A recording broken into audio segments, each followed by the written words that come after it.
What's going on, sports fans? This is Jake Waxman. And Tyler Lavalette. Welcoming you to the studio here in Waterford for another Friday Roundtable with me and Tyler. And just like at the last few Roundtables, we're going to start with, you guessed it, more baseball. Specifically more Tigers baseball, if you don't mind, because, they are in the Tigers' home territory. All joking aside, of course, the Tigers took 2 out of 3 from the Athletics, currently playing in West Sacramento until their stadium is built in Las Vegas in 28, or so the plan is going, is what's on the plans. Those things could change on that one. Anyway, the Tigers took 2 from them, including the Spencer Torkelson home run that got things started, an 8-0 shutout win. Can we see it? Nice and it leads to that. High in the air. And you know what that little season, the guy holding with the glove? If the ball goes into the hole there, everyone gets free pizza. So far, no one has managed to hit that. It has become as elusive as hitting the B&O warehouse at Camden Yards. Get what you asked for. All right. Is it just me, Tyler, or are you suddenly starting to make me hungry talking about pizza in the middle of a sports show? I'm just giving you a grief. I know, it's a common family ownership of with the enjoying the Tigers and the Wings and, Little Caesars, so. Yeah. Although, in all honesty, if I'm wanting pizza, to be honest with you, Tyler, it would not be Little Caesars. I'm just letting you know that first and foremost. Oh, agreed. Yeah, it'd be something like Guido's, which is a really good pizza around here. Yeah, anyway, on a more serious note, though, it's been really good seeing the Tigers playing well. Still got the best record in the league, still have a comfortable lead in the division, and we now get to face the Minnesota Twins starting tonight for 3 at home. There you go. Big time series coming up for the Detroit Tigers. And once again, it's a team that is continuing through what we call the marathon, that is the MLB regular season. The Tigers, they are in their stride. They're in their pace. Nothing seems to be slowing them down so far. If we're talking about getting to the postseason, Tigers are on a good trek. And Spencer Torkelson, or Torque, as some people like to call him, it continues to torque opposing ball clubs. So, good stuff going on for the Detroit Tigers. And, all right, on a side note with the Chicago Cubs. Interesting week for the Chicago Cubs, or a bit of a tough week. They dropped a lot of games this week, and they split the series between them and the St. Louis Cardinals, 2-2. First 2 games were really, really ugly. Pitching galore was just really difficult to watch. Fortunately, they kind of, in the last 2 games against the Cardinals, the Cubs got their crap together and actually just played baseball. Took the last 2 series, and in terms of the NL Central, it's a tight race right now. Cubs, they don't have the luxury anymore that the Tigers do right now. They've got to keep their heads down. Got to, like in this marathon of an MLB regular season. So because the NL Central race very, very tight. Cubs do have the lead, but the lead in the NL is just 3 games over the Brewers, and they're back to, I think, 4 games or 3.5 games ahead of the St. Louis Cardinals. So right now for the Cubs, all right, you've lost more games as of late than you've won, despite still having a winning record right now and holding the NL Central race. Mm-hmm.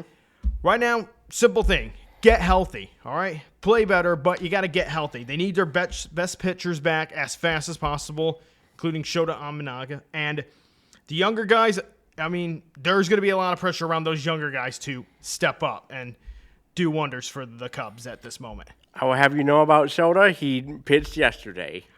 That is great news. So he is back with the team now. Yep. As I mentioned, Chicago, they need all the guys they can get. And one more guy, hey, that's good. And going into these next few weeks, it's going to be critical because pitching or the bullpen has been struggling. And hopefully with Shota's return, that will hopefully stabilize the bullpen and things will calm down and hopefully, just more consistent Cubs baseball going forward. That's all I ask, all right? We're trying to make the postseason, all right? We're trying to get to the postseason, and then anything is possible at this point. Offense is good enough. Just need more from, the bullpen. Right. It's a little disappointing to see how the Cubs faltering a tad, but they still have the lead in the division. They're still in prime position for a playoff spot. That's all you can ask for at this time of year.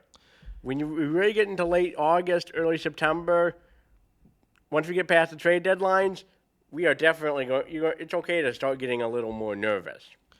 Yep, absolutely. And this is, keep in mind, we are heading into we're heading into July, the heart of the MLB season, and of course, the All-Star break's coming up.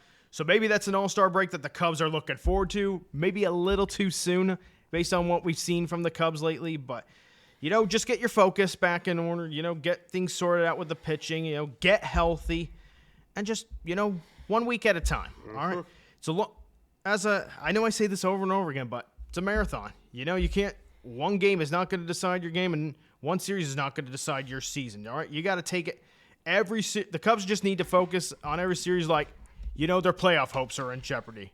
Because the last thing you want, you don't even want to be a wild card team, okay? Because then everything's just up for grabs. You want to get the division crown, because that gets you a little more comfort in the playoffs and a little more home field advantage, which is something the Cubs will be looking for going into the postseason. Not to mention that you're going to want one of those two automatic first-round automatic buys into the divisional series round, so you don't have to worry about playing in the wild card. The Tigers have that luxury right now, the best team in all of baseball. But of course, you can't just rest on your laurels at all. Yep, as long as Tyler said, as long as the Tigers keep going full torque, they'll be fine. Just keep your full torque, keep the foot down on the gas all the way to the end, while also maintaining a consistent pace. Not tying yourself out, but also just, full throttle for the Tigers. And right now, they've got that figured out. And if they keep doing what they're doing, they're fine. They're in good shape and probably looking really good to, as Tyler mentioned, to get that top spot in the AL playoffs. Yep, and before we go on, I want to paraphrase a funny story. Talk about a funny story I heard. I've been enjoying the Vandal Sports Detroit crew, and especially whenever we had rain delay, they do questions and comments with the fans on social media. And Daniela Bruce did a hypothetical commentary combining. Those who watch Love Island know about the phrase "a new bombshell had hit into the villa." She paraphrased their home run call saying, "and a torque bombshell had entered the villa." Good stuff. Yeah, and when he hit that home run yesterday, later on in the game, they spliced in her commentary from her made-up commentary from Tuesday night's rain delay question session, and made it seem like she called a torque bomb. Now, mind you, she did call a few Red Wings games on the radio for in place of Ken Cal in the past, so there's that. Very nice story. All right.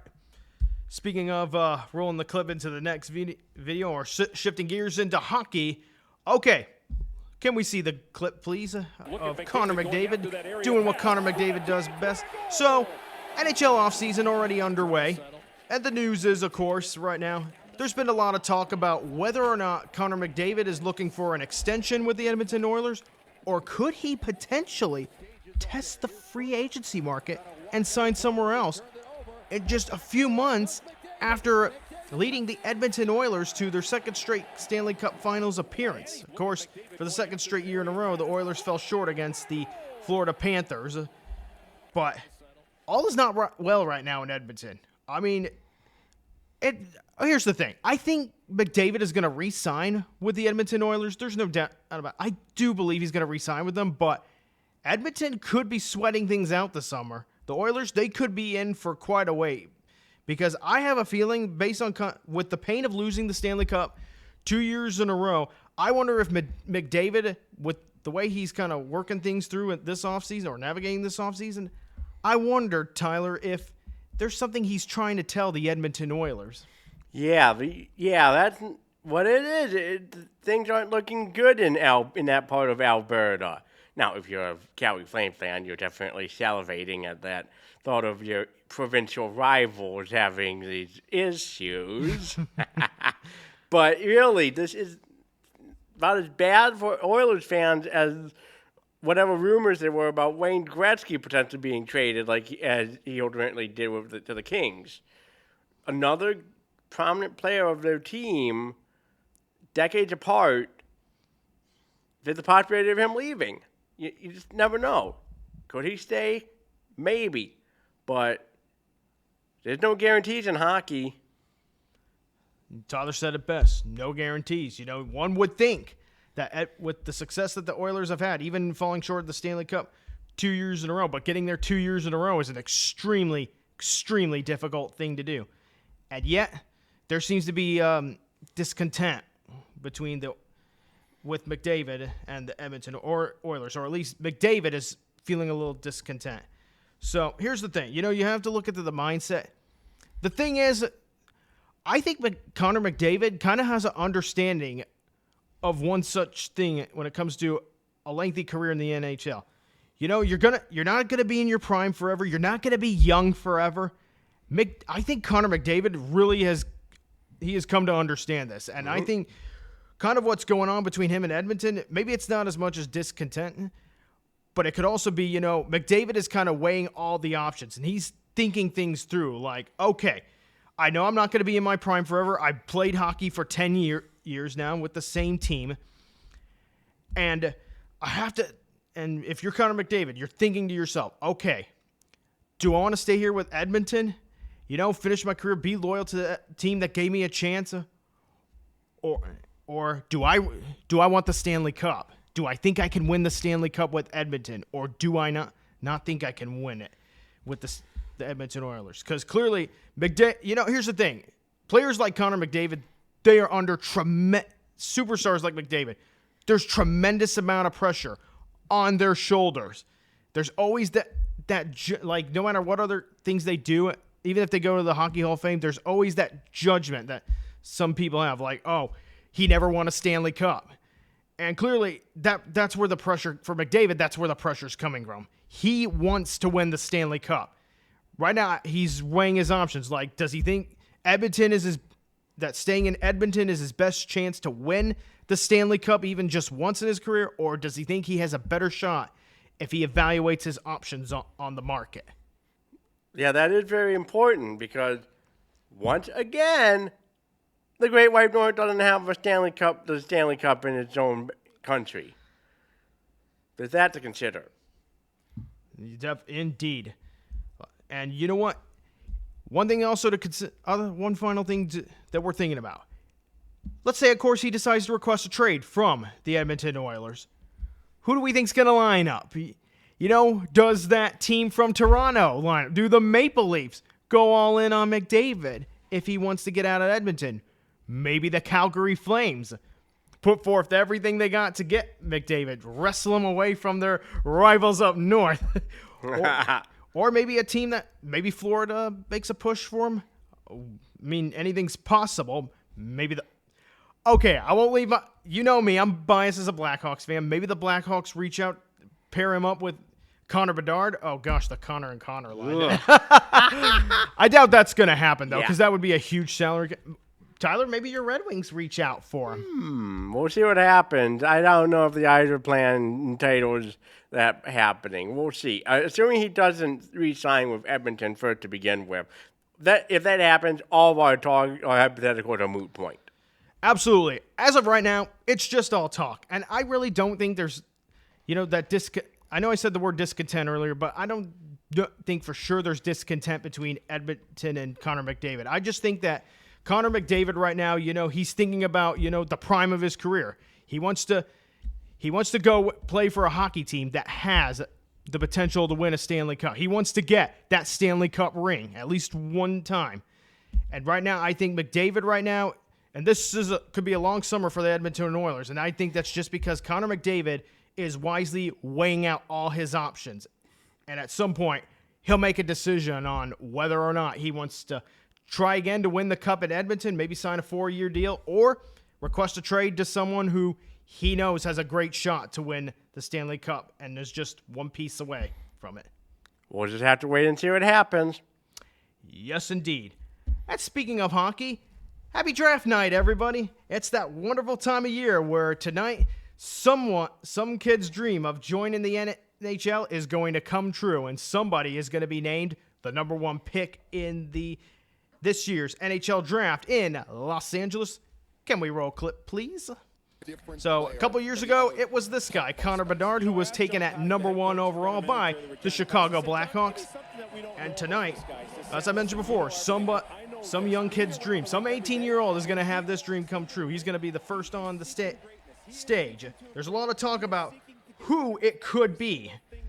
Right now, probably the favorite right now to go number 1 overall is Matthew Schaefer, the defenseman from the Erie Otters, of all places.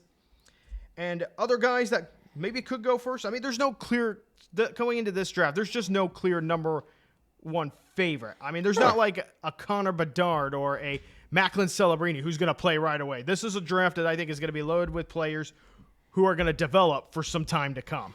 Right, like MLB. Absolutely.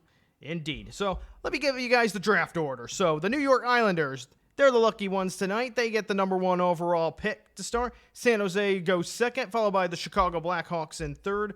Then it's Utah, Nashville, Philly, Boston, Seattle, Buffalo, Anaheim rounding up the top 10. For you Red Wing fans, your team will draft from the 13th spot.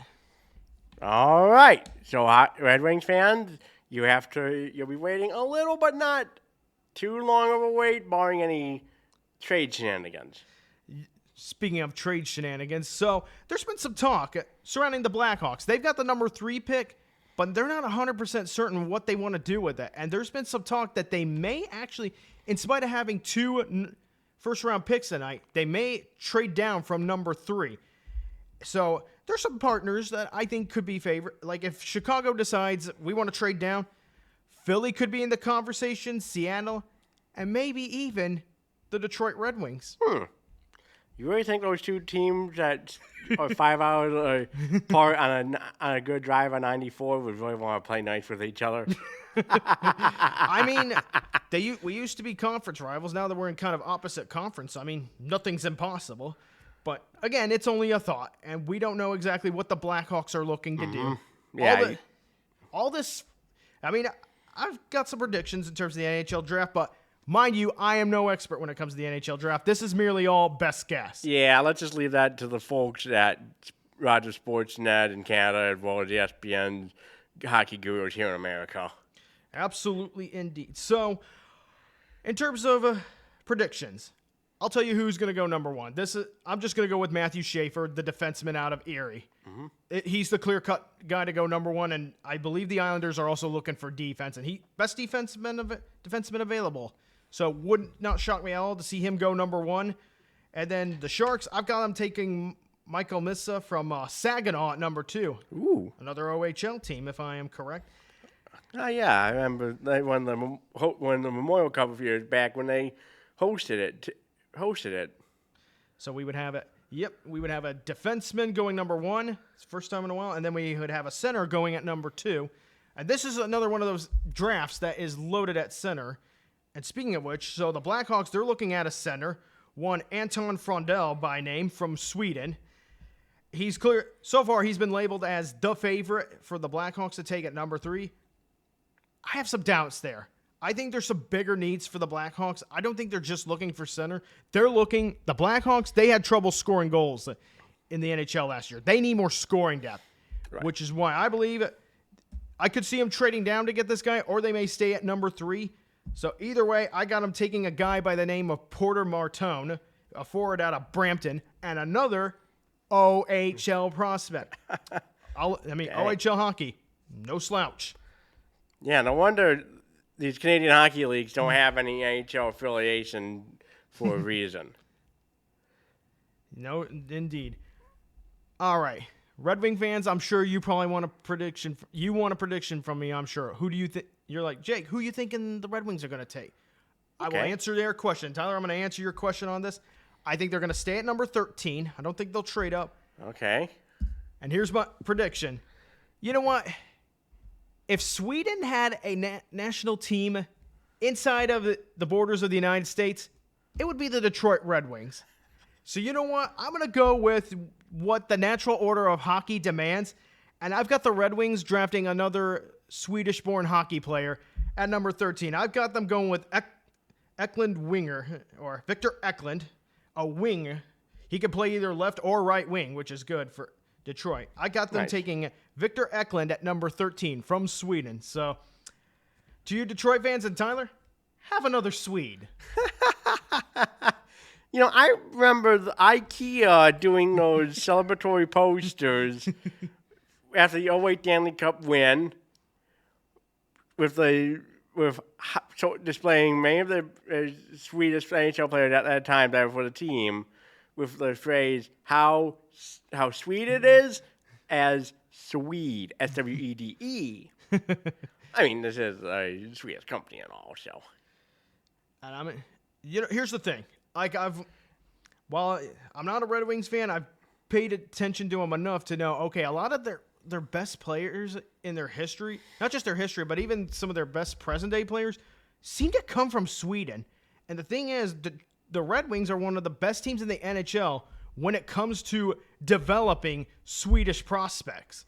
So with all that in mind, that's why I got them drafting this kid by the name of Victor Eklund, who comes from Sweden. Right. So it would not. Here we go. Load up on those Swede treats, Detroit fans, because I predict you're going to get another Swedish-born hockey player. Who wants Swedish meatballs? Ooh, the appetite. So, did I make you hungry again? My appetite. Oh man, it's jumping out of me. I'm losing my appetite. I'm losing my focus here with appetites. But all that sounds good. So, again, just a few final notes. That's what I think is going to happen. Those are probably my four predictions that I can come up with. The rest, I would make predictions for everyone else. I just have no idea what's going to happen, because the thing about the NHL draft is it's a lot different from the NFL draft, where most of the guys who are drafted in the NFL, they play right away. In the NHL, it's a few years before prospects who are drafted really go and play for the team that they're drafted for. Yeah, like I said, it's the same, no different with the MLB. You got guys that come in from high school. You might get guys that come in from can be drafted, but decide to go to college instead, and then you're drafted down the road. You never know. And again, they all go through the system. Yes, they do. And another thing to keep in mind, they're young kids. They're just 18, and some of them are just starting to get into adulthood when they enter their names into this draft. So when an NHL team drafts a player in drafts like these, they're really kind of loading up into their farm system, and they're hoping that prospect can develop, because if he does, then they can bring him up to the NHL level, and boom, he's ready to make a difference right away. So with all that being said, these are my thoughts going into the NHL draft. Should be an interesting night. Sports fans, I hope you enjoy the NHL draft as much as us two guys are going to. Yep. It should be a fun one. And like I said, like we've been saying, don't expect immediate playing time for these kids. Heck, think Dylan Larkin, for example. It took him a while to develop in Grand Rapids. And it worked out beautifully for him, taking all that time to develop before going into the NHL. And now he's the captain of the Red Wings and one of the best players in the NHL. Uh-huh. And, it was same with guys like Jonathan Tace. I think as far as I remember, he took a year to develop, and it worked out well for him. And on a side note, once more, I'd just like to congratulate Chicago Blackhawk great Duncan Keith, who was elected into the Hockey Hall of Fame. Congrats and well-deserved, Mr. Dunks. Chicago ran on Duncan, and now so too does the Hockey Hall of Fame. Ironic that it's in a city with the country with the famous brand of Tim Hortons. Who, mind you, is somewhat struggling in the States. Yeah. I'm sure they're doing well in Canada. Oh, definitely. But having Dunkin' Donuts as a competitor, that's tough competition. Not just in terms of the coffee, but the donuts too. I love donuts too. All right, sports fans, shifting gears. We got one last order of business. It's time for This Week in Golden Moments in Sports.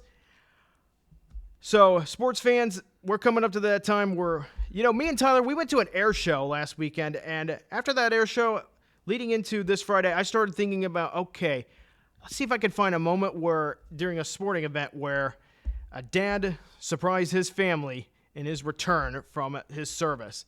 And indeed, I found one from 12 years ago at a Tampa Bay Rays game. Can we see this, please? It's a really cool one. So here's the guy right now holding his daughter dear in his arms.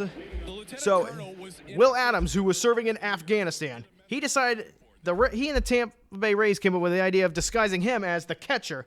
So his daughter comes out. She thinks she's throwing the first pitch. Little does she realize, wait for the grand moment, the grand reveal. It's her dad underneath that catcher's mask who's been away. And we get a tear-jerking moment of reunion between a military dad and his daughter. So, sorry guys, I'm kind of losing it. It's a special moment. This is from 12 years ago, but these are once again, just a heartfelt moment, a really golden moment. Because we have to keep in mind, there are those, even those in the military, not only can they be sports fans as well, but you know what? They don't get to enjoy these things as we do because of the sacrifices that they make for our country. Mm-hmm. So I just want to say this. To those who are serving our great country out there, we thank you for your service. We thank you for everything you've given to this great country. Yes, definitely a well-deserved thanks to those brave heroes protecting our freedoms. These are special types of military reunion videos you just want to enjoy and appreciate. It makes you wonder. I hope that family is doing fine nowadays, and I hope that he's been able to spend much more time with that family of his in the 12 or so years since. Yep, I hope so too. Hopefully, whether he's still in the Army Reserve or he's happily retired from the military, like Tyler said, I hope he's spending good time with his family because he's earned that time. He served his country well.